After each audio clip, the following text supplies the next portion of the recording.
about a year ago, I posted a video all about how I thought I finally found the perfect minimalistic backpack with the Brevite.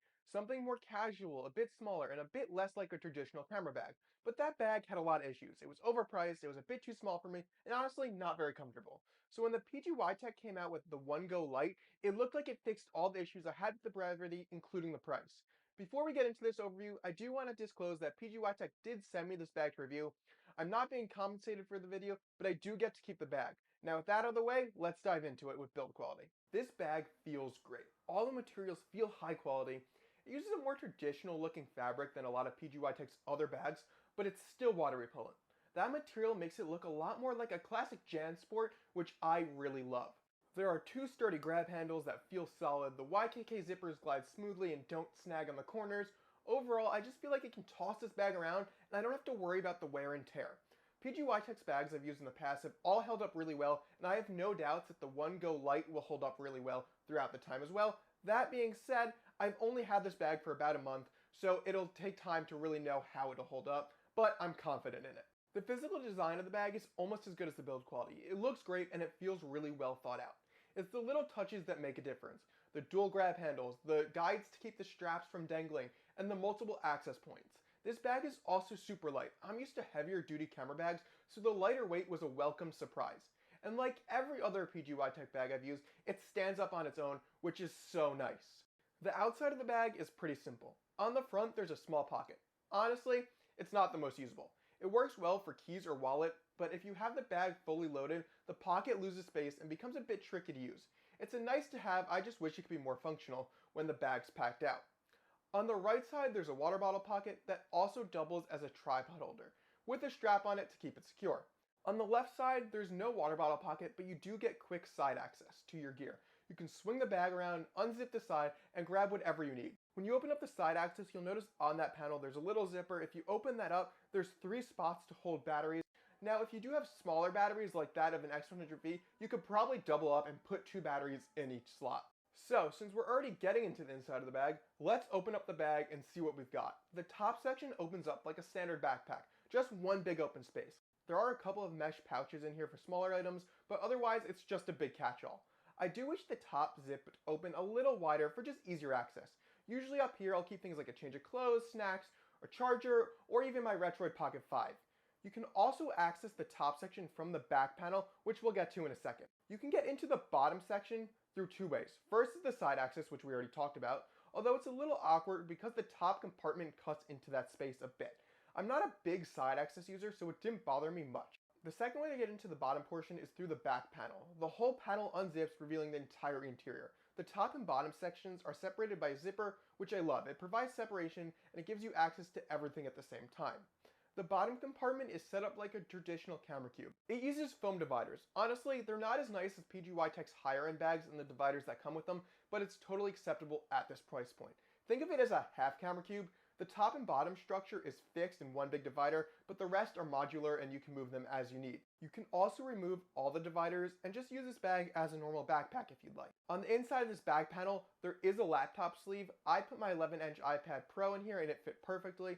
PGYTECH says the 22-liter can fit up to a 16-inch laptop, but I haven't tested it out because usually when I'm traveling and using this bag, my iPad is the one device I need. I don't need a bigger laptop. So let's get into real world use. So far I've taken this bag on a handful of day trips like to the aquarium and used it for a couple commutes to work. And it's been great. For me, the 22-liter size and overall layout really hit the sweet spot.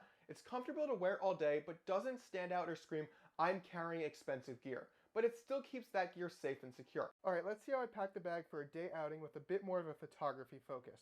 We're going to open up the bag using the back panel. And you can see we got our 2 sections. This is the camera area and this is the catch-all. In the camera area, I've got the Lumix G9 with the kit lens at 12-60. I've got the 42.5 f1.7 prime, and then I've got the 25mm f1.7 prime. So very solid photo kit that can do a lot right here. Then on this trip, let's say I want to shoot film, I've got my Canon AE1 right here. And then I've got my DJI Osmo Pocket 3 and all the Creator Kit accessories here to shoot any video. Now we can access our top portion over here, and we can do it through the zipper on the front as well. In here I've got my sweatshirt, I've got my Retroid Pocket 5 little gaming device, and then I've got my PGYTECH card reader and card case carrier. I love this thing. It's great. So we can pack that back up in here and zip it all up.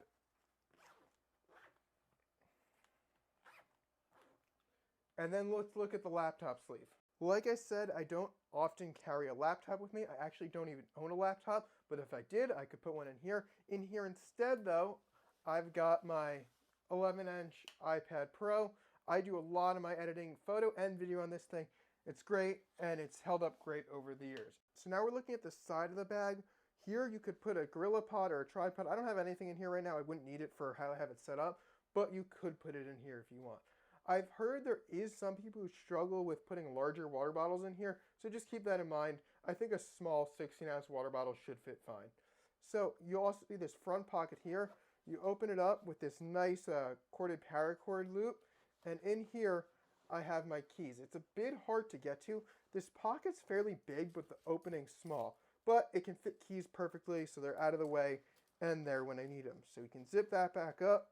And the only thing else I have in this bag is in the side access pocket on the other side of this bag. So we can see here, this is the side access pocket.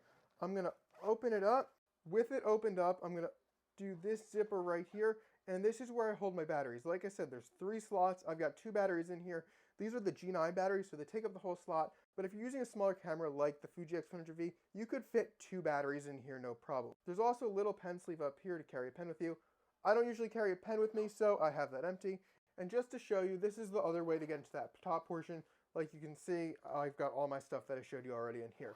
And this is how I'd pack the bag for a day trip with a little more photo focused. If it was a little less photo focused, I may take less camera gear and fill that more with stuff like portable chargers and other small things.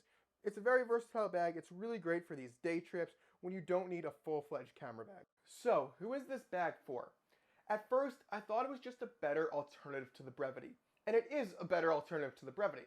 But it's more than that. I think this is really the perfect first camera bag for a beginner that's just starting out. It doesn't have the complexity of a more premium camera bag, it doesn't have the price of a more premium camera bag, and it doesn't have the intimidation factor that all that brings when you're picking out a camera bag, making it much easier for a beginner to pick up. It's also got better build quality than a lot of the other beginner camera bags that you'll find on Amazon for 50 or 60 bucks. It really feels like it was a bag designed for someone just getting into photography. If you're a more advanced shooter, I still think it's a great grab-and-go option for casual outings when you're not necessarily planning on a full shoot, but still want to have a camera on you just in case. And that's exactly how I'll be using it. For now, go ahead and shoot some photos. Thanks for watching.